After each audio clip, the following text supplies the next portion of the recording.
देखिए बच्चों, डिफ्रैक्शन हम लोग आज पढ़ रहे हैं, ध्यान देंगे इधर। तो डिफ्रैक्शन क्या होता है, तो हम आपको एक एग्जांपल देते हैं, लाइव एग्जांपल। जैसे आप मान लो ये कॉर्नर है ऐसे, और यहाँ पर इधर रोड है, रोड, ठीक है, रोड से कार आ रही जा रही है, इधर आ रही है जो भी, और आप यहाँ खड़े हो, हम यहाँ खड़े हैं, अब कार हॉर्न बजाया तो मेरे को सुनाई देगा कि नहीं देगा? ऑब्वियसली देगा भाई। क्यों? क्योंकि साउंड वेव है, ऐसे ऐसे गया, यहाँ मुड़ के इधर भी चला गया, देखो इधर भी आया, ऐसे भी आया, इस तरह से मेरे कानों में पहुंच गया, मुड़ गई इधर भी, ठीक है। जैसे आप यहाँ पर कुछ रेडियो बजा दो या टेप रिकॉर्डर बजा दो, तो इससे साउंड निकलेगा, और हम यहाँ खड़े हैं तो हमको सुनाई देगा कि नहीं? बिल्कुल सुनाई देगा। यहाँ से लाइट ऐसे साउंड वेव निकलेगा, ऐसे ऐसे ऐसे पहुंच जाएगा मेरे कानों तक। तो आप देख रहे हो कि जो वेव है वो यहाँ तक मुड़ के आ रही है। समझ में आ रहा? हम सामने में नहीं है, उसके सामने में हम नहीं है, तो भी मेरे तक वो पहुंच पा रहा है, मुड़ सकता है वो, ऐसे कोने पर मुड़ सकता है। तो ये जो मुड़ सकने की एबिलिटी होती है वही डिफ्रैक्शन माना जाता है, ठीक है।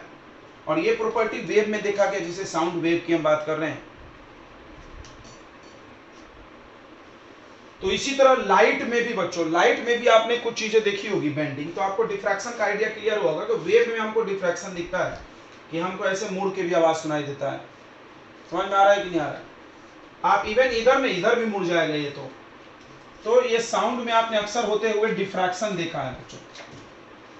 अब बात करते हैं लाइट वेव की, तो आप ध्यान से समझेंगे क्या होता है डिफ्रैक्शन। ये देखो, यहां पर हमने एक ऑब्स्टेकल लगाया, रुकावट, और इससे कुछ दूर हमने स्क्रीन रख दिया, और यहां एक सोर्स ऑफ लाइट रखे हमने। तो सोर्स ऑफ लाइट से लाइट चल के जाएगा, लाइट वेव फ्रंट के रूप में जाती है, तो मान लो ये ऐसे वेव फ्रंट के रूप में आएगी। अब मेरे को एक बात बताओ कि अगर लाइट सीधे सीधे चलती तो लाइट यहां तक आना चाहिए, लाइट यहां तक आना चाहिए, ये माने ये वाला रीजन होना चाहिए आपका लाइटेड रीजन,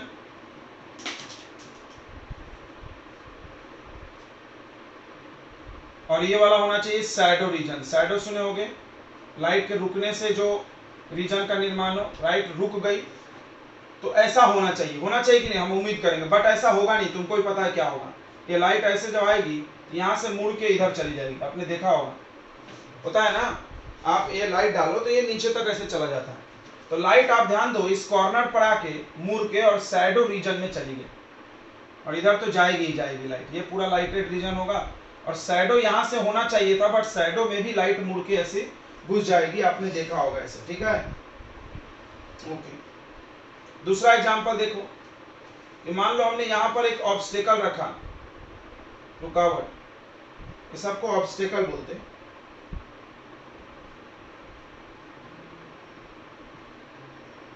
और यहां पर आपने स्क्रीन रख दिया, और यहां पर कहीं आप लाइट सोर्स लगा दिए, इससे लाइट चलेगी। अगर मान लो लाइट सीधे सीधे चलती तो लाइट को कहां तक चल के आना चाहिए? यहीं तक आना चाहिए, इधर आना नहीं चाहिए। लाइट सीधे चलती है, आपने पढ़ा है रेक्टिलिनियर प्रोपगेशन। तो अगर लाइट अगर सीधे चलती बच्चों तो इधर नहीं आना चाहिए, ये शैडो बनना चाहिए यहां से यहां तक, इसकी परछाई आनी चाहिए, और ये वाला लाइटेड रीजन होना चाहिए,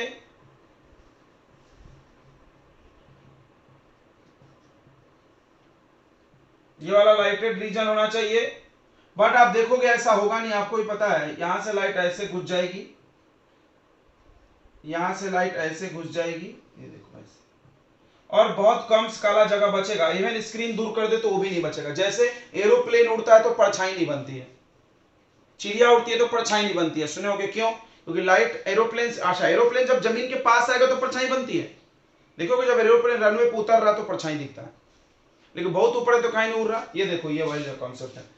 ये आपका स्क्रीन है, स्क्रीन को आप और दूर कर लो तो ये लाइट कवर कर लेगी शैडो रीजन को, घुसते घुसते लाइट क्या हो रही है, शैडो रीजन में घुस रही है। अब देखो स्क्रीन को आप दूर करो तो और ये नीचे आ जाएगी, और नीचे आएगी, तो इसके शैडो को कवर कर लेगी कि नहीं? तो शैडो दिखेगा नहीं आपको, परछाई। अभी देखो ये पेन हम रखें तो आपको थोड़ा परछाई दिख रहा होगा, बहुत हल्का। अगर आप इसको और दूर कर दे तो नहीं दिखेगा। आप दरार में देख सकते हो, जैसे वो ट्यूबलाइट है उससे हम ऐसे रख रहे हैं, देखो वो ट्यूबलाइट है तो यहाँ परछाई नहीं बन रहा, मतलब बहुत दूर अगर हो जाए स्क्रीन से, ये देखो ये स्क्रीन है मेरा, ये परछाई नहीं दिख रही, लेकिन पास में आएगा तो दिखेगा। ये देखो देखो हम आपको दिखा रहे हैं, ये देखो परछाई दिख रही है, अभी देखो नहीं दिखेगा, गायब हो जाएगा। क्यों? क्योंकि स्क्रीन से आप बहुत दूर होगा तो लाइट क्या होगी, ऐसे घुस जाती है इसके साइडों में, ये देखो साइडो रीजन को खा जाता है वो। तो आप यहां पर भी देख रहे हो कि लाइट मुड़ करके साइडो रीजन में चला जा रहा है, चला जा रहा है कि नहीं चला जा रहा है बच्चों? तो इन सभी जगह एक बातें कॉमन हो रही है कि लाइट बेंड हो रहा है और साइडो रीजन में चला जा रहा है। इसी प्रोसेस को बच्चों डिफ्रैक्शन बोलते हैं, इसी प्रोसेस को डिफ्रैक्शन बोलते हैं। ठीक है, तो डिफ्रैक्शन का हम लोग डेफिनेशन लिख लेते हैं। डिफ्रैक्शन का डेफिनेशन क्या है? The bending of light wave, the bending of light waves at the corner, at the corners of an obstacle,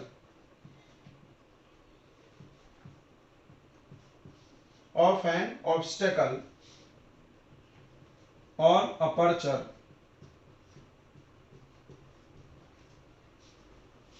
obstacle or aperture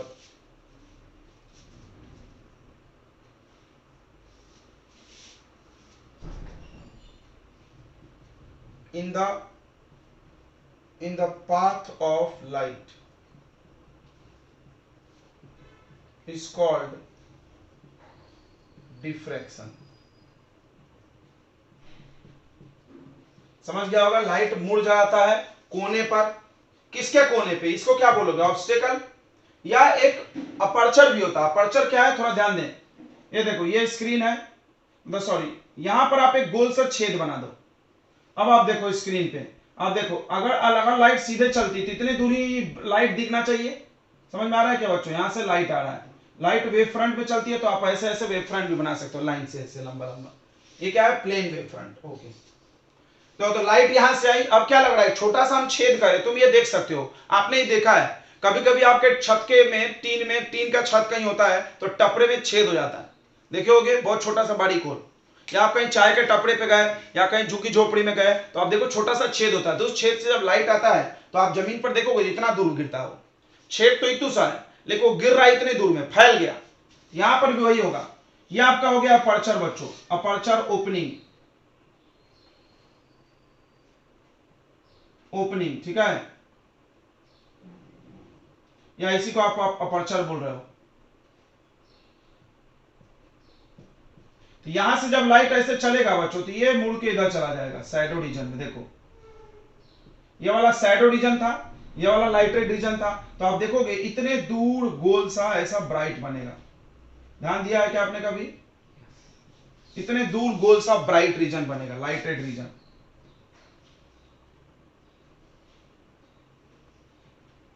और फिर इधर शैडो रीजन है।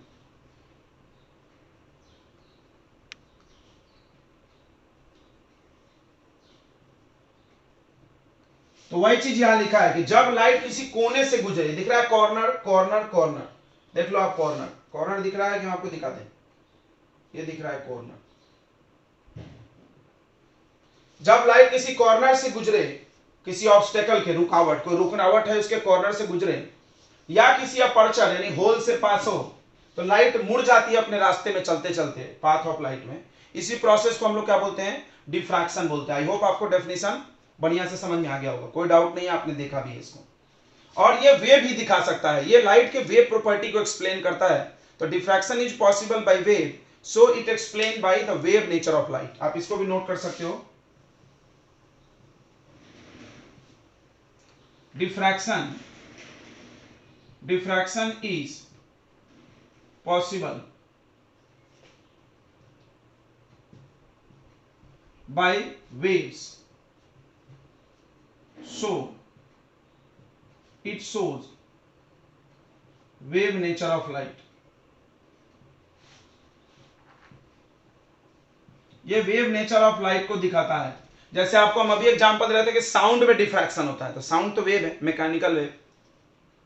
तो जो भी वेव होते हैं उसमें एक गुण होता है कि वो मुड़ जाएगा चलते चलते, रोक नहीं पाओगे तुम उसको। ऐसे ही देखो, जैसे आप स्पीकर बजा दिए तो आवाज ऐसे फैल जाएगा, पूरा फैल जाएगा ना भाई, वेव का गुण है तो फैलता ही है।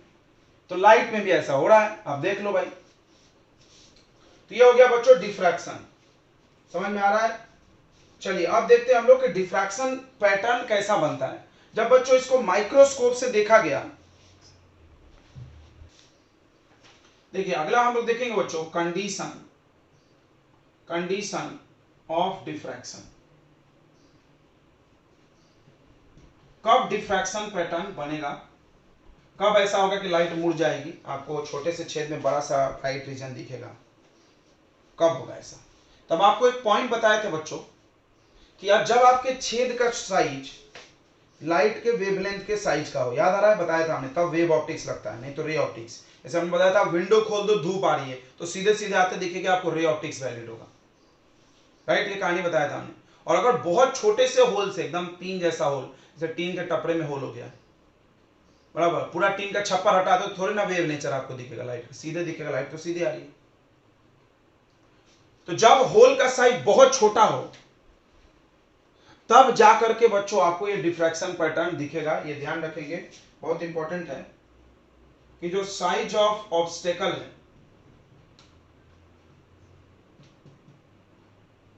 या एपर्चर है, एपर्चर यानी whole,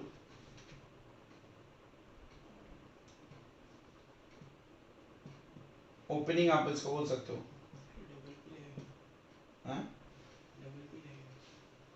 should not be, should be nearly equal to the wavelength of light.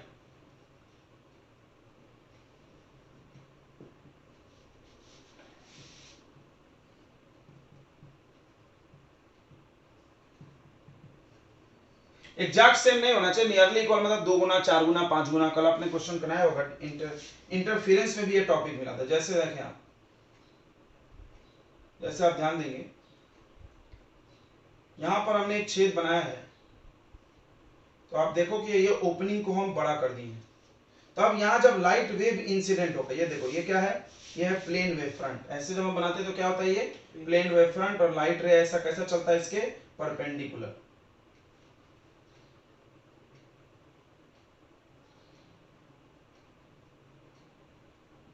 तो आप देखोगे कि लाइट यहां से लगभग सीधे ही मुड़ गई, जब लगभग सीधे ही निकल गई तो आपको दिखेगा यहाँ पे कौन सा नेचर दिखेगा बताओ। तुम बोलोगे लाइट तो रे है भाई, लाइट तो रे है, क्यों, क्योंकि यहाँ पर जो ए है, अच्छा इस ओपनिंग का साइज हम ए मान रहे हैं, ये जो ओपनिंग की लंबाई है उसको क्या मानते हैं यहाँ पर, ए, वहां पर डी मानते थे, बट डी तो 2 छेद के बीच की दूरी थी, यहाँ पर हम लोग जो होल का साइज है उसको ए मान रहे हैं। A is a size of opening.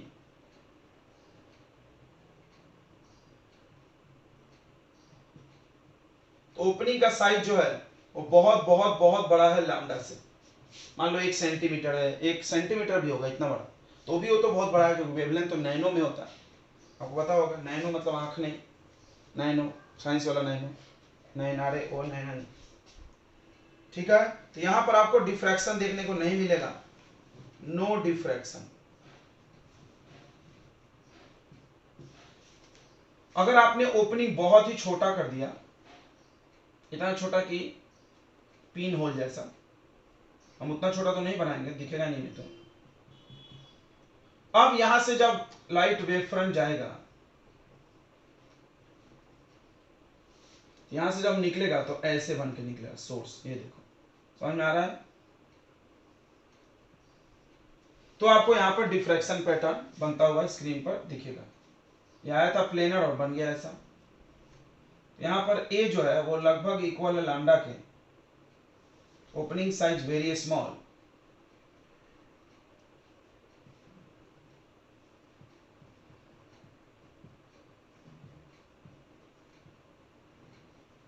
Size of opening very small है, then diffraction pattern will form, diffraction pattern will form. तो डिफ्रैक्शन पैटर्न बनेगा बच्चों, ठीक है। तो आप इसको बहुत इंपॉर्टेंटली ध्यान रखेंगे, इसमें होल छोटा होना चाहिए। अच्छा, अब आप आगे बढ़ते हैं, हम लोग नोट कर लें। अगला पढ़ना है बच्चों सिंगल स्लिट एक्सपेरिमेंट।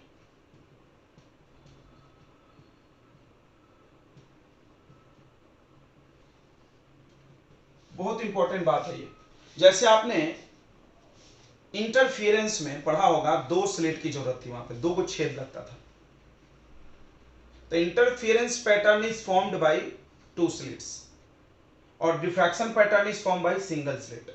कल हम आपको स्पेशल केसेस पढ़ाए हैं, तो उसमें हम तुमको लिखाया था, याद करो कि 2 को छेद है, अगर हम एक स्लिट को बंद कर दे तो क्या हो जाएगा, तो हमने डायरेक्ट लिख दिया था डिफ्रैक्शन विल फॉर्म, याद आ रहा है, और हम बोले थे आगे समझाएंगे। तो वो चीज अभी आ रहा है, अगर एक ही को स्लिट रहेगा, एक ही को छेद रहेगा तो क्या बनेगा, डिफ्रैक्शन बनेगा, इंटरफेरेंस नहीं बनेगा। इंटरफेरेंस होने के लिए 2 स्लिट की जरूरत है। तो सबसे पहली बात आप इसको नोट करें कि डिफ्रैक्शन पैटर्न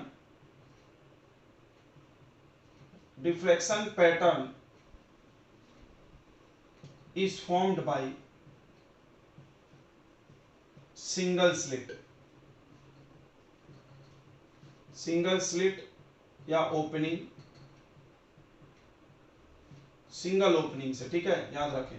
कैसे बनता है आपको दिखा रहे हैं, देखिए यहां पर आपने एक छेद बनाया, स्लिट जिसको आप बोलते हो, पता ही है। अब हुआ क्या, थोड़ा हम बड़ा बना रहे हैं जानबूझ के आपको समझाने के लिए, बट इतना बड़ा नहीं होता, आपको क्लियर कर दिया हमने। और यहाँ स्क्रीन है, समझना बच्चों, बहुत इंपॉर्टेंट बता रहे हैं। अब हुआ क्या, देखो ये इसका बीच का पॉइंट है, यहां से डॉटेड लाइन बना लो।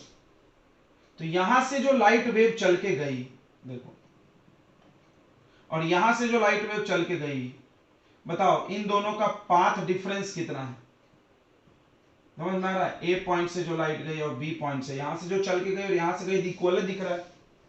तो यहां पर जब लाइट वेव पहुंचेगी तो पाथ डिफरेंस क्या हो जाएगा, 0। सब कुछ पाथ डिफरेंस से डिसाइड होता था, पाथ डिफरेंस 0 हो जाएगा, डेल्टा एक्स इक्वल टू 0। तो जहां पे पाथ डिफरेंस 0 हो वहां पे क्या बनता है, ब्राइट बनता है कि डार्क बनता है, आपको याद होगा क्या बनता है बच्चों, बताइए। तो वहां पर ब्राइट बन जाएगा। तो यहां पर हमने देखा कि सेंट्रल ब्राइट बन रहा है, थोड़ा हम इसको ऐसा बना रहे हैं,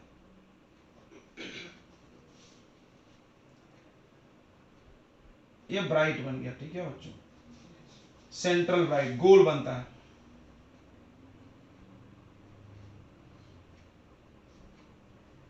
क्योंकि आपका स्लिट एक गोल छेद होगा, आप कार्डबोर्ड ले लो, एक छेद मार दो उसमें, स्लिट हो गया हो, समझ में आया। तो यहां पर ऐसा ब्राइट रीजन, सेंट्रल ब्राइट बनता है, ध्यान देना इस बात को, बहुत इंपॉर्टेंट है। अच्छा, उसके बाद क्या दिखेगा आपको, थोड़ी दूर डार्क दिखेगा, थोड़ी दूर आपको डार्क दिखेगा, और फिर आपको ब्राइट दिखेगा, फिर आपको ब्राइट दिखेगा, फिर डार्क दिखेगा, फिर आपको ब्राइट दिखेगा, फिर डार्क दिखेगा, ठीक है। इधर भी ऐसा होगा, इधर भी ऐसा ही होगा, समझना। हमें आपको बना के दिखाते हैं। तो इसको आप अगर ऐसे सामने से ऑब्जर्व करोगे, ये स्क्रीन को ध्यान देना कैसा बनता है, ये स्क्रीन है, तो आपको दिखेगा कि बीचों बीच ऐसा ब्राइट बना, बीचों बीच क्या बना, ब्राइट बना, उसके बाद ऐसा डार्क बन गया। तो बोलोगे इंटरफेरेंस में भी ऐसा होता था, बोले इंटरफेरेंस में ऐसा नहीं होता था, हमेशा ऐसा नहीं होता था। उसके बाद फिर ब्राइट बना, ध्यान देना, और फिर डार्क ज्यादा बनेगा, अभी डार्क ज्यादा मोटा बनेगा,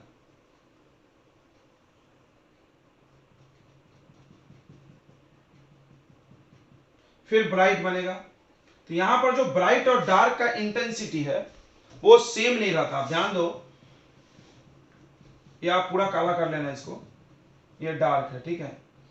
तो आप ध्यान देंगे बच्चों, तो यहाँ पे स्क्रीन पे होता क्या है कि आपको ब्राइट ज्यादा बनेगा, बीच वाला, फिर कम हो गया, फिर कम हो गया, ब्राइटनेस घटते जा रही है। आप ध्यान से देखो, ब्राइट फ्रिंज की मोटाई घटते जा रही है, देख लो आप, और डार्कनेस बढ़ता जा रहा है, अंधेरा बढ़ते जा रहा है।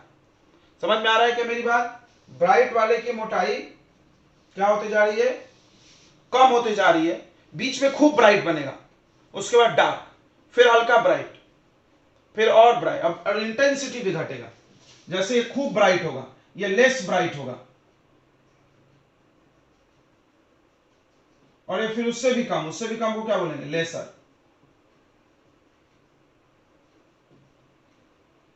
ठीक है, यहां पर वो ऐसा ही होगा और इसका ब्राइट मैक्सिमम ब्राइटनेस होगा, मैक्सिमम ब्राइटनेस बीच वाले का। बट इंटरफेरेंस में ऐसा नहीं होता था, इंटरफेरेंस में सारे ब्राइट एक जैसे दिखते थे और सारे डार्क एक ही जैसा चमकीला दिखते थे। जैसे मान लो ये बोर्ड है तो हर जगह आपको लाइट एक समान दिख रहा है, तो उसी तरह इंटरफेरेंस बता, जो भी ब्राइट बनेगा सब एक ही लाइट का दिखेगा, ये इतना चमक रहा तो ये वाला भी। बट इसमें डिफ्रैक्शन में क्या होता है कि बीच वाला खूब ब्राइट और उसके ऊपर ऊपर ब्राइटनेस धीरे धीरे घटते जाता है। आप देखे होगे इसको, आज घर जाके देखना, आंखों से तो दिखता नहीं है, माइक्रोस्कोप लगेगी इसको देखने के लिए, प्रैक्टिकली ऐसा देखना है तो। और आपको ये सब बातें भी ध्यान रखना होगा कि आपको ओपनिंग का साइज बहुत छोटा होना चाहिए। तो आप देखोगे कि आप टॉर्च से भी जलाओगे ना तो देखोगे, हम आपको बताते हैं, आज घर जाकर टॉर्च जलाना, एक बच्चा बोला था ना टॉर्च, तो आप टॉर्च से जब लाइट चलेगी दीवार पे तो आप देखना इतने दूर खूब मोटा ब्राइट बनता, खूब डार्क, उसके बाद हल्का रिंग टाइप का दिखता है, कम डार्कनेस वाला दिखा होगा आपको, फिर उसके बाद और हल्का रिंग दिखता है जो कम और डार्कनेस का, उसके बाद फिर थोड़ा उजाला कम होते होते तो अंत में पूरा अंधेरा हो जाता है। ध्यान दिया आपने? पक्का बोलो हाँ, ध्यान दिया आपने? आप दीवार पे आज जाके टॉर्च जलाना, आप दीवार पे आज जाके टॉर्च जलाना तो बीच में खूब ब्राइट दिखेगा ऐसा, फिर उसके बाद ब्राइटनेस कम, फिर और कम और कम और कम, उसके बाद पूरा अंधेरा हुआ। वही चीज हम भी बता रहे हैं, वही चीज हम भी बता रहे हैं। तो बोला सर उसमें डार्क नहीं है, तो जो जो खूब ब्राइट है और जो ब्राइटनेस कम हुआ उनके बीच अगर आप ध्यान से जूम करके उसको देखा जाए माइक्रोस्कोप से तो आपको लगेगा देखो खूब ब्राइट और अचानक से ब्राइटनेस कम, तो थोड़ा सा इंटेंसिटी कम हुआ, डार्कनेस टाइप का आया, तो वहां पे ऐसा दिखेगा। अगर आप ध्यान से उसको माइक्रोस्कोप से ऑब्जर्व किया जाए तो अब क्या देखा गया, ध्यान से देखो, ध्यान सुनेंगे। when light wave when light wave is incident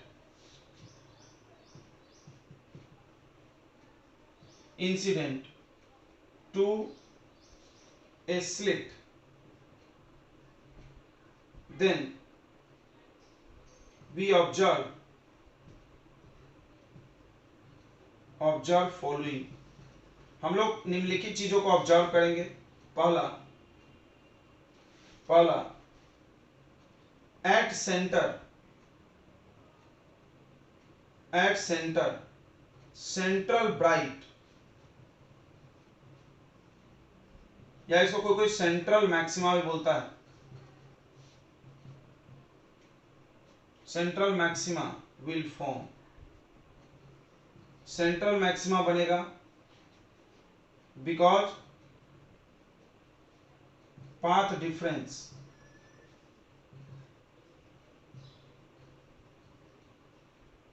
for all the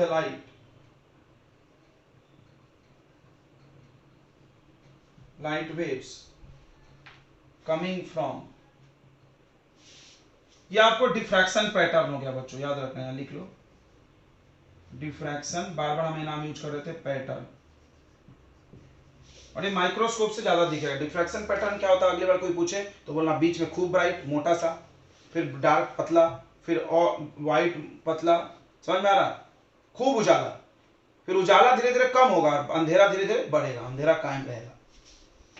ठीक है, तो वही बोल रहा है सेंट्रल ब्राइट या सेंट्रल मैक्सिमा विल फॉर्म बनेगा because path difference for all the light waves, because path difference from all the light waves coming from slit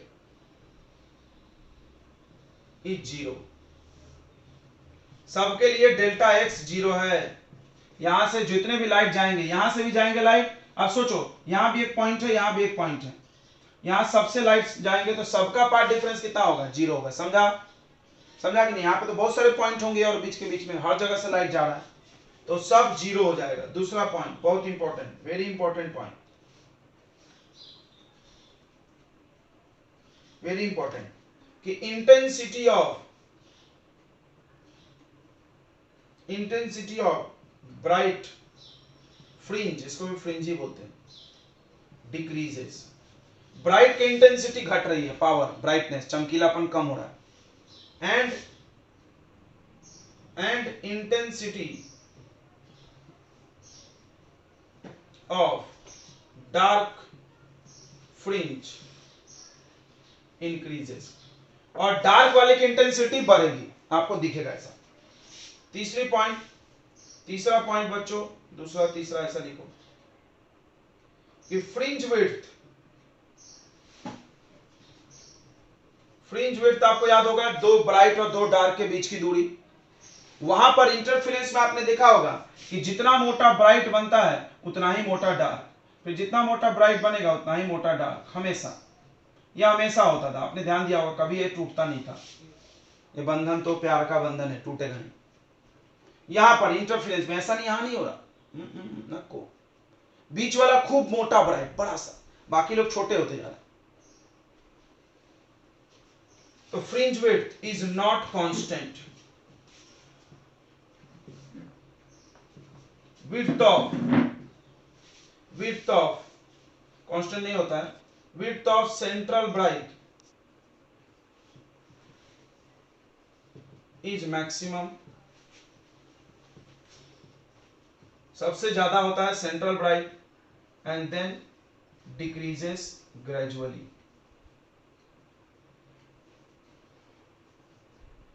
और फिर धीरे धीरे उसकी मोटाई कम होती जाती है। ठीक है, बहुत इंपॉर्टेंट बात है, बहुत ही इंपॉर्टेंट बात है। तो सीबीएसई वाले बच्चे क्लास में आज नहीं आए होंगे, एक बच्ची आई है, बहुत अच्छा लगा, चलो, जो पढ़ना चाह रही है रियली अपने कंपटीशन के लिए, अपने नॉलेज के लिए। बाकी लोग तो एग्जाम के लिए ही पढ़ते हैं। आपको ध्यान रखना चाहिए बच्चों की पढ़ाई एग्जाम के लिए नहीं होना चाहिए, बिकॉज एग्जाम एक कागज का पर्ची है जो आपको गेट पास के तरह काम करता है। याद रखना आप इस बात को हमेशा, हम बार बार बोलते हैं result is a just a gate pass. Gate pass जरूर है भाई मेरे को, क्योंकि इसके बिना बहुत जगह एंट्री नहीं मिलेगी तुमको। अगर ये पास नहीं रहा तो आपको एंट्री नहीं मिलेगी, तुम अपना टैलेंट दिखा भी नहीं पाओगे, कितने भी बड़े टैलेंटेड हो, वो अलग बात है। तो ये गेट पास होना जरूरी है, तो एग्जाम तो देना ही है। बट सिर्फ एग्जाम के लिए मत पढ़ो, क्योंकि गेट के अंदर जाने के बाद क्या होने वाला है, नॉलेज की जरूरत पड़ने वाली। याद रखना इस बात को। और हम बार बार बोलते हैं पढ़ना इसलिए नहीं है कि आपको नौकरी मिल जाए, पढ़ना इसलिए नहीं है कि आपका जेईई नीट में हो जाए, पढ़ना इसलिए कि आपका मेंटल ग्रोथ हो। ये बहुत बार हमने बोला है कि आपके दिमाग का ग्रोथ जरूरी है। अगर मान लो आप ये फिजिक्स नहीं पढ़ोगे तो क्या आप इतना कभी सोच पाते, क्या आप जान पाते कि लाइट वेव है? कोई बोलेगा जान के क्या करोगे? अबे तो नहीं जान के तुम क्या कर लोगे? भगवान ने सोने की कटोरी दी है आपको और आप उसमें भीख मांगने की सोच रहे हो। सोने की कटोरी यानी आपका दिमाग, और आप इसमें भीख मांगोगे और बोलोगे हम तो भीख मांग के 2 रोटी खा लेते हैं, गुजारा हो रहा, क्या जरूरत है ये सोने का है कि चांदी का है? अरे हद है। तो कीड़े जैसे कुत्तों जैसी जिंदगी तो सब लोग जीते हैं, खाए पिए, पैदा हुए, बच्चे पैदा किए, शादी किए, मर गए। लेकिन अगर आप चाहते हो कुछ महान लीजेंड बनना तो आपको पढ़ाई दिल से करना होगा। आपको इसलिए करना होगा भाई मेरे को अपना ग्रोथ करना है, मेरे को अपने सोच की क्षमता बनानी। देखो फिजिक्स, बेसिकली फिजिक्स की अगर हम बात करें, केमिस्ट्री और बायोलॉजी का तो हमको नहीं पता। खैर बायोलॉजी पढ़ने से कुछ फायदा है भाई, अपने बॉडी के बारे में हम जान पाते हैं, अपने फंक्शन कैसे हो रहे हैं, कुछ गड़बड़ हो गया थोड़ा बहुत तो खुद भी इलाज कर सकते हैं। बट बेसिकली फिजिक्स आप देखोगे तो आप चीजों को बहुत ब्रॉड वे में सोच पाते हो फिजिक्स में, राइट? अगर मान लो आप फिजिक्स नहीं पढ़े होते तो आप कभी सोच सकते थे कि कार जो चलती है उसको हम वेलोसिटी बोलते हैं, कार का जो वेलोसिटी बढ़ता है उसको हम एक्सेलरेशन बोलते हैं। कभी सोच नहीं पाते? सोच पाते क्या? नहीं। तो फिजिक्स आपको किसी भी चीज को दिखाने का ना नजरिया बदल देती है, और ये बहुत जरूरी है। बिकॉज पता है लाइफ में भी काम आता है। लाइफ में आपको एक दोस्त मिलता है, कोई एक इंसान मिलता है, वो क्या होगा, आप उसको किस नजरिए से देखोगे। अगर आप बहुत ज्यादा इंटेलिजेंट हो तो आप उसको देख के समझ जाओगे कि आपके बारे में गलत सोच रहा है, आपको नुकसान करके जाएगा। लाइफ में भी जरूरत पड़ती है इंसान की परख होने के लिए। और नहीं तो क्या होगा कि आपको ज्यादा, आप में डीप थॉट डेवलप नहीं हुआ है। अगर आप में डीप थॉट डेवलप नहीं हुआ है तो आप किसी भी चीज को लाइटली देखोगे, और लाइटली देखने वाली चीजें आपको फंसा देती है। पता होगा जिंदगी में, I am not talking about कि आप पढ़ के ऐसा करोगे। बहुत सारे लोग आप देखो कि आराम से किसी से चीट, कोई भी किसी को चीट कर लेता है। आप देखना कम पढ़े लिखे लोगों को ज्यादा मूर्ख बनाया जाता है। आजकल तो साइबर क्राइम का जमाना आ गया है। You aware about cyber crime? तो आपने देखा होगा कि साइबर क्राइम किसके साथ होता है। हमने देखा मेरे मौसा जी का पैसा उड़ा लिया उन्होंने। गांव में बेचारे सीधे साधे खेती करते हैं, उनको ज्यादा नॉलेज नहीं है, मजा ले मेरा पैसा कोई उड़ा ले, उड़ा के दिखाओ। Because I am already aware about everything. भाई हमको पता है इंटरनेट क्या होता है, लिंक क्या होता है, ओटीपी क्या होता है, सब पता है हमको। तो ये सब ग्रोथ कैसे आएगा? पढ़ोगे तभी आएगा ना। आप मेंटल ग्रोथ आपका होगा तभी ना आएगा। लेकिन आप पढ़ो ही नहीं, आप तो बस एग्जाम के लिए पढ़ रहे हो, भाई एग्जाम में पास हो जाए, ये क्वेश्चन बता दो, हम एग्जाम में आ जाए, तो भाई फिर कुछ नहीं होने वाला। ठीक है, हम आपको बार बार बताते हैं कि बहुत महान आदमी ने कहा था कि आप बताए होंगे एमएससी वर्मा जी, नहीं, उन्होंने बोला कि आप फिजिक्स इसलिए मत पढ़ो कि भाई आपका जेई हो जाए, वो हो जाए तो अच्छी बात है, सेकेंडरी चीज है। प्राइमरी ये है कि आपको अपना दिमाग का ग्रोथ करना है, आपको जिंदगी के हर सिचुएशन से लड़ने की क्षमता देगी फिजिक्स। आप फ्रस्ट्रेट हो जाओ तो क्या करना चाहिए, डिसीजन मेकिंग में आपको मदद करेगी, आपके सोचने का दायरा। हमने देखा है कुछ बच्चों को 9th वाइन्थ में बड़ा मजा आता है मेरे को, हम 9th के बच्चों को पढ़ाते हैं तो हमने अक्सर कुछ देखा है कि कुछ बच्चे ना हर चीजों को लॉजिकल सोचते हैं, बहुत अच्छा लगता है। जैसे हमने उनको एटम पढ़ाया, कल की बात है, एटम हम उनको पढ़ा रहे थे तो सर वो पहले हमने उनको बोला देखो बच्चों एटम बहुत छोटा होता है, आंखों से दिखता नहीं है। तो उनको पहला क्वेश्चन था सर एटम आंखों से दिखा नहीं तो पता किसे चला इसे। तो ऐसे वो सोचना कब चालू किया, जब हमको पढ़ा रहे एटम, मान लो वो एटम पढ़ा ही नहीं होता तो क्या कभी सोच पाता, आप उसके दिमाग इतनी रीजनिंग कर पाती क्या? तो दिमाग की रीजनिंग कैपेसिटी ये सब आपके पढ़ाई से आती है, याद रखना इस बात को। कालिदास की कहानी आपने शायद सुना होगा कि कालिदास इस दुनिया का सबसे मूर्ख इंसान माना जाता था, बिकॉज वो जिस डाल पे बैठा था उसी को काट रहा था। सुने होंगे, हमने कभी ना कभी ये स्टोरी सुनाई होगी आपकी। बट बाद में जब वो पढ़ना चालू किया तो इतना पढ़ा कि आपको पता होगा कालिदास ने 3 बड़े महाकाव्य लिखे हैं, जिसमें से एक अभिज्ञान शाकुंतलम है, जिसमें राजा भरत की कहानी लिखी हुई है, शकुंतला की कहानी लिखी हुई है, आपको पता होना चाहिए बात। तो कालिदास एकदम मूर्ख था, पहले जिस डाली पे बैठा तो वही काट रहा था, जबकि वो गिर जाता कटता। तो इतना तो मूर्ख कोई नहीं आज के डेट में। तो उस समय उसको बोलते ग्रंथ लिख दे तू, तो खा पी के क्या होगा पढ़ के, अगर वो बोलता तो ग्रंथ लिख पाता। आज तुम उसको अजर अमर होता हो हिंदू समाज के ग्रंथों में, नहीं होता ना भाई, उसकी चर्चा हम नहीं करते ना। कितने लोग होंगे ऐसे मूर्ख होंगे जो जिस डाल पे बैठे होंगे काटते होंगे, गिरते होंगे, मुंह हाथ फूटता होगा। लेकिन कालिदास को समझ में आ गया कि भाई मेरे को अगर कुछ ग्रोथ चाहिए तो हमको पढ़ना चाहिए। फिर वो पढ़ाई किए, इतना पढ़ाई किए, वो तो बहुत उम्र में, शादी हो जाने के बाद, तुमने पढ़ा होगा पूरी कहानी, शादी हो जाने के बाद कालिदास ने पढ़ना चालू किया। शादी हो जाने के बाद, तो जो स्टेज में हम लोग पढ़ नहीं सकते, अगर हमारी शादी हो जाए या आपकी शादी हो जाए तो आप शायद नहीं पढ़ पाओगे, आप जीरो से स्टार्टअप बिल्कुल नहीं ले पाओगे। वो बंदा कुछ भी नहीं जानता था, एबीसीडी भी नहीं जानता था, कि वहां से चालू किया और इतना पढ़ा कि भाई मरते दम तक 3 बड़े बड़े महाकाव्य लिख के चला गया।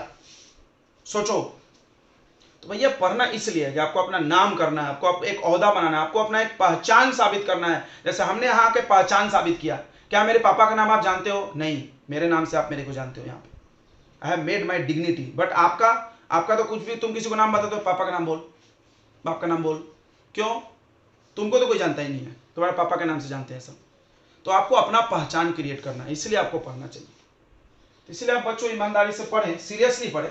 अभी देखिए सीबीएसई के एग्जाम कैंसिल हो गया तो बाकी बच्चे आएंगे, तो हमको पता था नहीं आएंगे, मेरे को तो लगा था कोई नहीं आएगा, बट खुशी आई है, चलो अच्छी बात है। मेरे को लगा था कोई नहीं आएगा, बिकॉज एग्जाम कैंसिल है। बच्चा बुक बंद, बेचो, आज के बाद तो बुक बेच दो, अब जरूरत ही नहीं है पूरी जिंदगी पढ़ने। अरे यार ऐसा नहीं होता है। एग्जाम कैंसिल किया जानबूझ के, राजनीति है, अब हम इसमें बोलना नहीं चाहते बिकॉज ये वीडियो ऑनलाइन जाती है, कोई देख के कुछ कमेंट करने लगते हैं फालतू, और हम पॉलिटिक्स टॉपिक से अक्सर दूर रहते हैं। ये पॉलिटिक्स है भाई। तुमको एक बात समझा दें, ये जो एग्जाम इस साल कैंसिल हुआ है 12वीं के जो बच्चे हैं, 2024 में जब मोदी का इलेक्शन कैंपेन आएगा, 2024 में इलेक्शन हो रहा है, तो वो बच्चे वोट देने के एलिजिबल हो जाएंगे। अभी ये लोग 18 के नीचे हैं, 17, 16, ये रेंज होगा। 2 साल बाद जब उनकी वोटिंग का समय आएगा तो ये बच्चे 18 पार हो चुके होंगे, और वो सब खुशी में मोदी को ठप्पा मारेंगे। काहे? अरे मेरे को तो पास करा दिया इसने, साला तुमको लेके डूब गया हो। इट्स पॉलिटिक्स, कौन समझेगा इतना यार? तुमको नहीं था, प्रैक्टिकली पता नहीं होगा। तुम सोचे इस एंगल को? नहीं सोचे ना। तुम तो बस ये देखे कि एग्जाम कैंसिल हो गया। भाई क्यों कैंसिल हुआ और क्यों मोदी ने आके कैंसिल कर दिया? देखो नाम हम भी ले लिए, सॉरी मेरे को नाम नहीं लेना चाहिए था। क्यों वो बंदा आके एग्जाम कैंसिल करता है? क्योंकि उसको पता है भाई ये लोग मेरे को वोट देंगे और इनको खुश रखो तो देंगे। काहे नहीं 10वीं का स्कूल खोल दे रहे लोग, 8वीं का स्कूल खोल, जानते हैं लोग वोट तो देंगे नहीं मेरे को। 2 साल बाद 24 में 8वीं का बच्चा वोट दे सकता है? नहीं। तुम 10वीं में 11वीं 12वीं में तुम वोट दोगे? नहीं दोगे। तो तुम्हारा स्कूल क्या खोलेंगे? वो नहीं खोलेंगे। समझ में आ रहा है मेरी बात? ये पॉलिटिक्स आप छोड़ दो, और आप ना पढ़ोगे ना नौकरी मांगोगे। पढ़ोगे तब ना मांगोगे, आप पढ़ोगे तब ना मांगा। मान लो कि 12वीं का एग्जाम कैंसिल होगा, तुमको लगता है कि 12वीं के बच्चे इस साल उतने इफिशियंसी से पढ़ाई किए जितना होता चाहिए था? इवन बहुत सारे टॉपर बच्चे हुए जो काबिल हैं, जो पढ़ सकते हैं, कर सकते हैं, वो भी नहीं पढ़े यार। क्योंकि हालात जब मारता है ना तो ऐसा मारता है कि सबको अफेक्ट करता है। चाहे आप कितना भी डेडिकेशन रहो, सब आपका नाश करके जाएगा। तो अब इस बैच के जो बच्चे निकले हैं उनको हर जगह पूरी लाइफ प्रॉब्लम होने वाली है, ये ध्यान रखना। उनको कुछ बड़ा बूम करना होगा आगे जाके, नहीं तो उनका तो जिंदगी में बहुत प्रॉब्लम, पढ़ाई से रिलेटेड तो प्रॉब्लम होना ही है उनको। बिकॉज वो 12वीं को सीरियसली पढ़े नहीं, 11वीं को पढ़े नहीं है, कोविड में चला गया। अब 11वीं 12वीं बेस होता है उनका, गायब हो गया। कहीं जॉब मांगने जाएंगे, 11वीं 12वीं काय में पास है, कोरोना पास है, चल चल निकल, तेरे कुछ आता होगा, क्या भरोसा है, चल इंटरव्यू दे, एग्जाम दे, निकाल, बता, फिर पता चलेगा। आप थोड़ा प्रैक्टिकली सोचो, कौन भरोसा करेगा कि आप पढ़े हो। एक नहीं पढ़ने वाला बच्चा और एक पढ़ने वाले बच्चे में अब क्या फर्क रह गया, कुछ नहीं। वो बोलेगा हम भी पास हैं, तू भी पास है कि हम भी पास हैं, और वो बोलेगा नहीं कि हम नहीं, हम तो खूब पढ़े थे, एग्जाम लेके देखता हम तो 90 लाते थे, ऐसा भी बोलेगा वो, तो नहीं भी पढ़ा होगा अब। इसलिए आप इसको तो अवेयर रहे, एग्जाम का आप टेंशन मत लो। हम आप सभी लोगों को, बच्चे को जो बोल रहे हैं जो अगले सेशन में एग्जाम देने वाला है, कि आप एग्जाम के लिए पढ़ रहे हो तो यार मत पढ़ो, बंद कर दो वीडियो, सो जाओ, तो शायद तुम्हारा भी एग्जाम कैंसिल हो जाए इस उम्मीद से बैठ जाओ तुम। बट अगर आप चाहते हो कि नहीं भाई पढ़ना चाहिए, सर सही बोल रहे हैं कि अपने को जॉब लेना है, अपने को करियर बनाना है, अपने को कोई भी कंपनी, प्राइवेट कंपनी में अच्छे पोस्ट पे पहुंचना है, पढ़ के जाना पड़ेगा। और पढ़ने के लिए आपको सीरियसली पढ़ने की जरूरत है। एग्जाम को गेट पास की बस जरूरत है, उसको हम लोग ले ही लेंगे, और पढ़ रहे हैं तो ले ही लेंगे। वो गेट पास जेब में, बाकी टैलेंट इधर। भाई पूछो जो पूछना है, गेट पास ये मेरे पास है, 12वीं पास है, आ गए एग्जाम तुम्हारे कंपटीशन में। चलिए बच्चों, तो चालू करते हैं हम लोग अब आगे टॉपिक। ऐसे तो ये ध्यान रखना चाहिए आपको कि आप किसी उससे सलाह ले जो उस रास्ते पे, जैसे हम मान लो हमको कन्याकुमारी घूमने जाना है, आपको अभी पता नहीं गया होगा कि नहीं, तो हमको कन्याकुमारी घूमने गया, तो मेरे पड़ोस में एक अंकल है, वो कन्याकुमारी घूम के आए, तो तुमको पक्का तुम ऐसा करोगे ना कि जाओगे, अंकल कैसे जाते हैं, कहाँ से ट्रेन पकड़ते हैं, कहाँ कहाँ घूमते, सलाह लोगे क्या कि नहीं? अपने मम्मी से लोगे, मम्मी कन्याकुमारी कैसे जाते हैं, कौन सी ट्रेन? अभी तेरी मम्मी तो तेरे साथ जाने वाली थी, वो कहाँ गई है अभी, वो क्या बोले हमको कहाँ घूम के आए कन्याकुमारी। तो इसलिए आप याद रखें, जिस रास्ते पे जो बार बार चला, हम 10 बार चल चुके हैं, तो हमको पता है भाई क्या सही है, आगे क्या मिलेगा, क्या कठिनाई आएगी। और तुम लोग कभी भी सलाह उसी लोगों से लिया करो, ठीक है? कैसे कोई गधों से, और खास करके अपने फ्रेंड से तो बिल्कुल भी नहीं। उनको कौन सा एक्सपीरियंस है भाई, उनको कौन सा एक्सपीरियंस है? वही बात हो कि हमको एग्जांपल दिया कि कोई शादी अनमैरिड लड़की है, उससे पूछ रहे हो कि प्रेगनेंसी में क्या कॉम्प्लिकेशंस आते हैं, भाई उसको क्या पता। अगर वो पढ़ी भी होगी ना, वो बोले हम तो पढ़े हैं, तो पढ़ा हुआ नॉलेज और प्रैक्टिकल नॉलेज में लाखों फर्क होता है। तो इसलिए आप सलाह उसी से ले जिसकी शादी हो गई, बच्चा पैदा हो गया, वो बताएगी, आपकी दादी, आपकी चाची, मामी, राइट, वो अच्छे से एक्सप्लेन करेंगे, देखो ऐसा ऐसा ये खाना, ये मत करना, वो करना। चलिए तो हम लोग आ जाते हैं इधर, तो आपने नोट कर लिया होगा इसको। देखो बच्चों, अगला पॉइंट जो हम लिखने वाले हैं, हमने डायग्राम मिटा दिया गलती से, फिर बना देते हैं। चलिए, बहुत इंपॉर्टेंट है ये। देखो ये ओपनिंग है, आपने देखा ये छेद है, आपका स्लिट है, और यहां पर डिफ्रैक्शन बन रहा है, ठीक है? तो आपने ध्यान दिया कि यहां पर आएगा वेव फ्रंट आता है, ध्यान देना रे, यहां पर वेव फ्रंट इंसिडेंट हुआ। अब हाइगन प्रिंसिपल आप याद करो, हाइगन प्रिंसिपल क्या बोलता था कि वेव फ्रंट का हर पॉइंट, मेरी बात को ध्यान सुनना, वेव फ्रंट का हर पॉइंट एक नया डिस्टरबेंस क्रिएट करता है। नाम बोलो उसका, किसी भी वेव फ्रंट का हर पॉइंट एक नया डिस्टरबेंस क्रिएट करता है। जल्दी नाम बोलो। Wavelet, secondary wavelet, right, secondary wavelet, ध्यान देना। और वो मीडियम में चलता है उसी स्पीड से जिस स्पीड से वेव में चलता है, सब कहानी सुनोगे। तो आप इस बात को दिल से समझना कि यंग्स डबल स्लिट जो एक्सपेरिमेंट था, यानी इंटरफियरेंस, इसके पहले वाला टॉपिक इंटरफियरेंस, उसमें यहां से वेव चलता था, वेव फ्रंट, और यहां से भी वेव फ्रंट चलता था, दोनों सुपरपोज होते थे, मिक्सिंग सुपरपोज, तो यहां पर ब्राइट डार्क बनता था, राइट राइट राइट राइट। अब कोई बोलेगा सर यहां तो एक ही सोर्स है, मिक्सिंग नहीं होगा, ये में कैसे मिक्सिंग होगा? गलत बोल गए, तो गलत बोल गए, यहां से ज्यादा सोर्स है यहाँ पे। बोला कैसे? भैया यहां इनफाइनाइट सोर्स है। कितने सोर्स हैं? इनफाइनाइट। याद रखना, ये पॉइंट हम लिख रहे हैं। According to Huygens principal,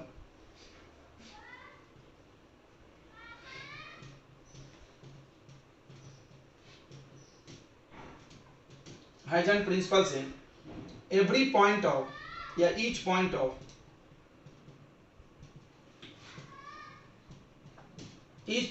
wave front produce secondary wavelets,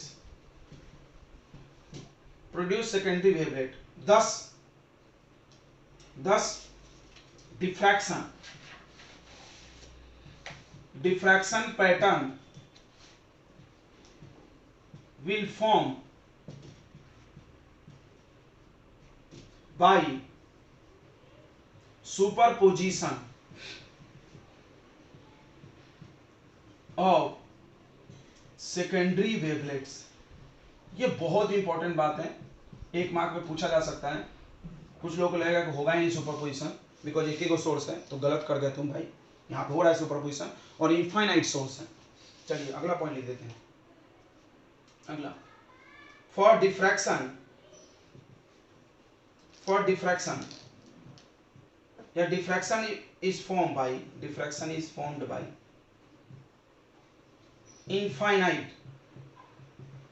infinite sources. Infinite source से बनता है, ठीक है, ध्यान रखिए। अच्छा चलिए, अब हम लोग डिफ्रैक्शन पैटर्न के बारे में पूरी बातें क्लियर हो गया, रिसर्च हो गया है कि बीच में खूब ब्राइट बनेगा, उसके बाद थोड़ा ब्राइटनेस मतलब डार्क बनेगा, और ब्राइट की इंटेंसिटी घटेगी, डार्क की बढ़ेगी। तो ये सब बातें आपको क्लियर हो गया। अब हम लोग निकालेंगे भाई फ्रिंज विड्थ कितना मोटा बनेगा, मोटाई की बात करनी पड़ेगी। और आपको क्या बात करना पड़ेगा बच्चों, उसकी क्या बोलते हैं अपने को, पोजीशन, कि पहला ब्राइट कहाँ बनेगा, दूसरा कहाँ बनेगा, निकालना पड़ेगा ना, जैसे वहां पे निकाले थे फॉर्मूला। तो चलिए देखते हैं हम लोग, ठीक है, आप इसको नोट कर लिए इतनी पॉइंट। चलो बच्चों, तो ये डायग्राम है डेरिवेशन करने के लिए। क्या है, थोड़ा सा समझ लेते हैं डायग्राम को। यहाँ एक सोर्स है और हमने यहाँ कॉन्वेक्स लेंस लगा दिया। आपको पता होगा कॉन्वेक्स लेंस के फोकस पर अगर हम ऑब्जेक्ट रख दें तो लाइट उससे पैरेलल निकलती, बिकॉज हमको प्लेन वेव फ्रंट चाहिए। प्लेन वेव फ्रंट या तो पैरेलल लाइट से ही आता है, पता होगा, लाइट रे जब पैरेलल रहे तो वेव फ्रंट प्लेन में आ जाता है, तो उस वजह से हमने प्लेन बनाया। हमने बार बताया कि छेद बहुत छोटा है, बट हमने समझाने के लिए इसको बड़ा बनाया है। ये इतना बड़ा छेद है जिसकी पूरी साइज ए है बच्चों। ये जो ओपनिंग है इसके पूरे की साइज बच्चों ए है, याद रखना, यहां से यहां तक पूरा कितना है, ए है। और इस पॉइंट का नाम ध्यान दो, इस पॉइंट का नाम हम ए लिख रहे हैं, और ये बीचों बीच पॉइंट का नाम ओ, और इस पॉइंट का नाम बी, ठीक है। तो ए बी जो हो गया आपका, ए बी हो गया स्लिट विड्थ जो ए के बराबर है, और एओ इक्वल टू बीओ है जो कि a/2 है बच्चों, ठीक है। बिल्कुल हमने आधे आधे में दो हिस्से में बांट दिया, बीचों बीच। क्यों बांट दिए, बिकॉज आपको पता होगा हम लोग ब्राइट और डार्क का पोजीशन एंगल से देखते थे, याद है, एंगुलर पोजीशन, इंटरफेरेंस में भी किए थे, कितना एंगल ऊपर बन रहा था।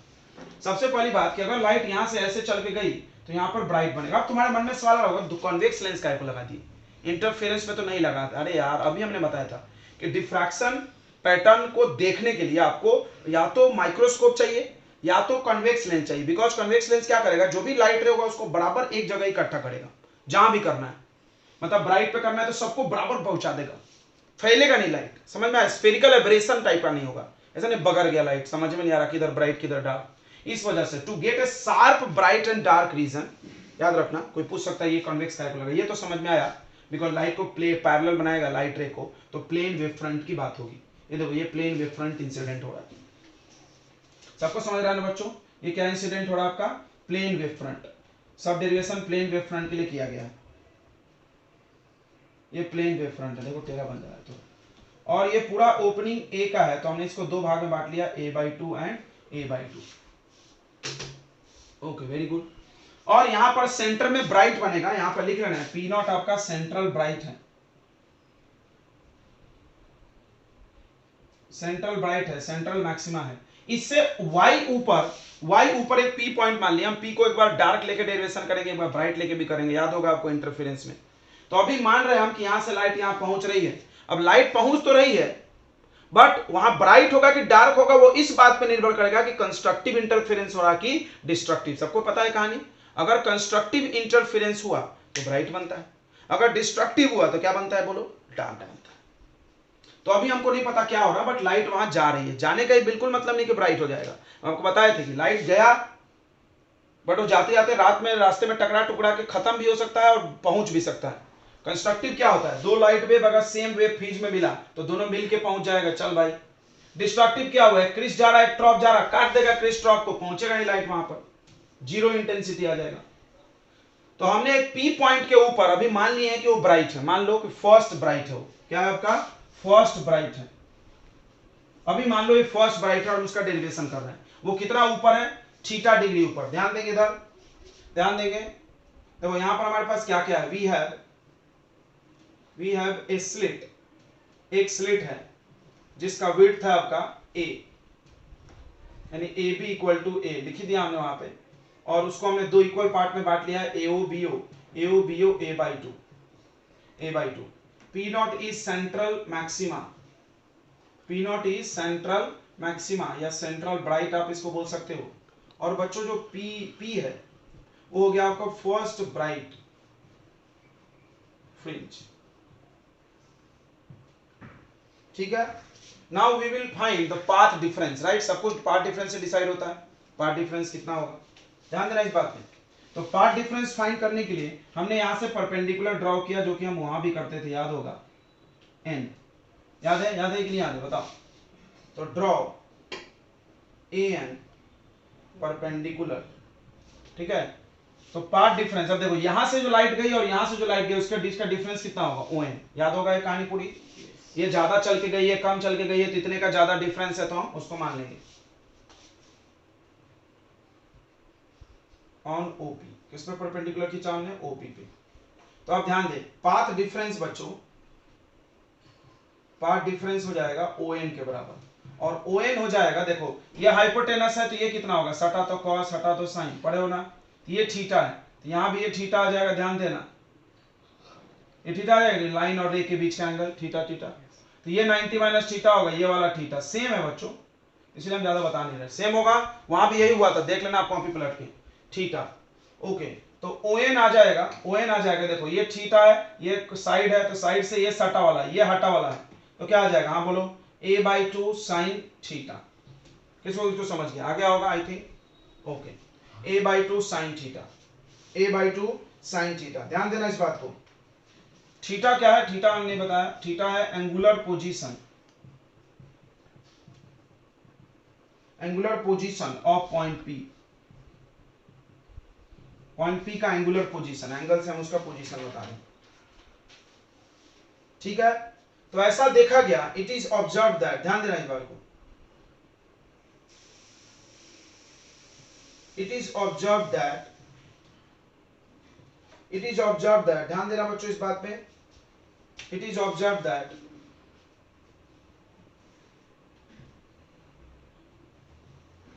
अच्छा मान लो आप वहां पे फर्स्ट डार्क मान रहा, फर्स्ट ब्राइट नहीं मानते, फर्स्ट डार्क मान लेते हैं, थोड़ा समझ में जल्दी आएगा, एक सेकेंड थोड़ा चेंजेस कर रहे हैं।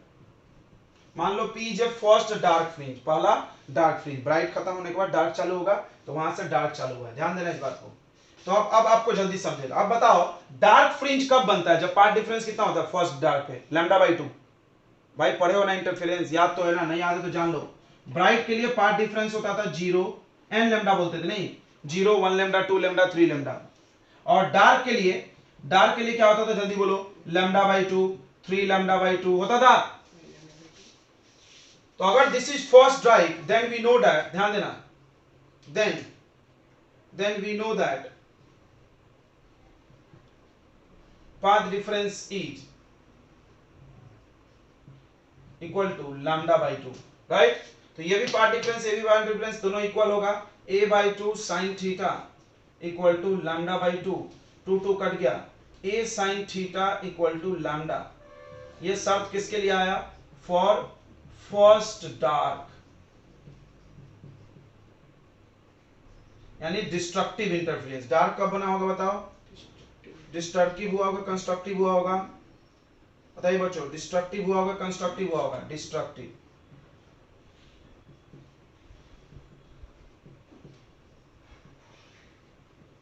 बहुत ही अच्छे। तो अगर मान लो ये फर्स्ट डार्क का है, थोड़ा सा गड़बड़ हो रहा होगा, आपको लग रहा होगा अरे सर ये तो अलग आ गया, अलग नहीं आया, 2 2 कटने से ऐसा हुआ, ठीक है, 2 2 कटने से ऐसा हुआ, हमने a बाई टू किया इसीलिए ऐसा हुआ। तो अब बता दो nth डार्क का, सिमिलरली, अच्छा यहां से आप साइन थीटा निकाल सकते हो, साइन थीटा लैम्डा बाई ए, इसको हम लोग बोलेंगे एंगुलर पोजीशन, इसको हम लोग साइन थीटा यानी थीटा भी बोल सकते हैं अगर बहुत छोटा एंगल रहा तो, इसको हम लोग बोलेंगे angular position of first dark. ध्यान देना, ये हो गया एंगुलर पोजीशन, एंगुलर पोजीशन मतलब कितने एंगल पड़े ऑफ फर्स्ट डार्क। ध्यान देना, बहुत इंपॉर्टेंट बात बता रहे हैं। Similarly for nth dark, nth dark के लिए अगर कोई बोले तो ध्यान दो, तुम ऐसा लिख सकते हो ना, a sin theta equal to n lambda, लिख सकते कि नहीं? हाँ बोलो। थोड़ा सा उल्टा आ रहा होगा, वहां पे ये ब्राइट में आया होगा, यहाँ डार्क में दिख रहा होगा, थोड़ा सा दिमाग में गचर पचर हो रहा होगा, आप ध्यान देना इस बात को, हम आपको अंत में कंक्लूड करेंगे। a sin theta equal to n by 2, तो sin थीटा कितना हो जाएगा जल्दी बोलो? n lambda by a, n lambda by a। उसके बाद की आप कहानी जानते होगे, इतना मिटा दें हम, जल्दी बताओ। तो अब आप जानते हो कि if theta is very small, ये कहानी याद होगा आपको। अच्छा, अगर थीटा स्मॉल नहीं रहे तो आपको वापस से डेरिवेशन में आके करना, याद होगा ये सब कहानी। अगर थीटा बहुत स्मॉल है तो साइन थीटा लगभग किसके इक्वल हो जाएगा? थीटा, और थीटा को हम क्या लिख देंगे? हाँ बोलो, tan थीटा। अब tan थीटा किसके बराबर होगा? जल्दी से वहां से गप से बता दो। और tan थीटा इक्वल हो जाता है बच्चों y बाई कैपिटल डी, याद होगा ना, कैपिटल डी है, y by capital D, y n भी लिख सकते हैं, y n भी लिख सकते हैं, nth है तो ओके। अब ये दोनों इक्वेट कर दो आप, क्योंकि tan थीटा इक्वल टू, समझ में आ रहा है ना, sin थीटा को हम क्या लिख देंगे यहाँ पर? tan थीटा लिख देंगे, और ये दोनों आपस में इक्वल हो जाएगा, तो it will be yn upon d equal to n lambda by a, so yn equal to n lambda by n lambda d by a, ठीक है। यानी ये सेम आ गया आपको, बट ये ब्राइट का नहीं है, ये डार्क का है। किसका है बच्चों?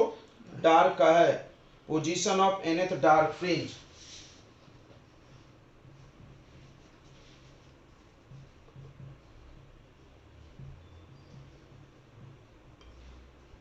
बहुत इंपॉर्टेंट बात है, इसको याद रखना। एंगुलर पोजीशन अगर पूछे कोई आपसे, एंगुलर पोजीशन भी पूछ सकता है, तो वहां से निकलेगा angular position, angular position of dark fringe. इधर ध्यान दो, थीटा मानोगे आप इसको, यह आ जाएगा n lambda by a। Theta लिखो या साइन थीटा लिखो, एक ही बात है, थीटा लिखो या साइन थीटा लिखोगे तो भी चलेगा। चलिए, तो बहुत इंपॉर्टेंट बात है, आप इसको नोट कर लें, और हम लोग इसको जल्दी आगे बढ़ाते हैं, जल्दी नोट करें। देखिए, अब पढ़ना है कि भाई यहाँ डार्क फ्रिंज बना कैसे, थोड़ा एक्सप्लेन भी किया जाए। अब कुछ चीजें आप थोड़ा ध्यान देना, हमने a और o के बीच का पार्ट डिफरेंस लिया था लैम्डा बाई 2, बट हमको a और b के बीच का लेना चाहिए ना, हमने आधे का लिया ना, तो मान लो ये लैम्डा बाई 2 है तो ये भी लैम्डा बाई 2 होगा, तो टोटल पार्ट डिफरेंस a और b के बीच कितने हो जाएगा बताओ?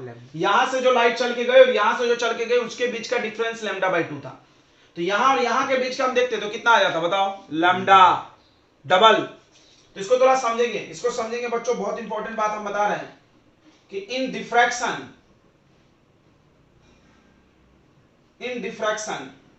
it is observed that